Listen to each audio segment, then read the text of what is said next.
Lahore high court ने chairman NADRA lieutenant general Munir अफसर को ओहदे पर बहाल कर दिया है। अदालत ने सिंगल बेंच का फैसला मुअत्तल कर दिया।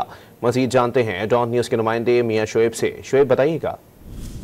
जी बिल्कुल, लाहौर हाईकोर्ट की जानिब से chairman NADRA lieutenant general Munir को जो है वो ओहदे पर बहाल कर दिया गया। अदालत ने सिंगल बेंच का जो फैसला वो मुअत्तल कर दिया गया। अदालत ने फ्रीकैन को नोटिस जारी करते हुए जवाब तलब कर लिया है। लाहौर हाईकोर्ट के जस्टिस चौधरी मोहम्मद इकबाल की सरबराही में 2 रुकनी बेंच ने केस की समाअत की। वफाकी हुकूमत के वकील रुशदी नवाज की जानिब से जो है वो दलाइल दिए गए, जिसमें मौक़िफ़ इख्तियार किया गया कि chairman NADRA lieutenant general Munir अफसर की जो तैनाती है वो कवानीन के मुताबिक की गई है और नादरा का डाटा लीक होने पर वफाकी हुकूमत ने कवानीन के तहत नई तैनाती की है और सिलेक्शन कमेटी ने 6 उम्मीदवारों के जो मेरिट के मुताबिक जो है वो तैनाती की मंजूरी दी और वफाकी कबीना ने नई तैनाती के कवानीन में तरमीम की जो तौसीक की है और मौक़िफ़ ये इख्तियार किया गया कि तैनाती रूल्स की सिलेक्शन के मुताबिक 7 को सिंगल बेंच ने कालादम करार नहीं दिया और जिसमें यह भी मौक़िफ़ इख्तियार किया कि सेक्शन 7 की मौजूदगी में चेयरमैन नादरा को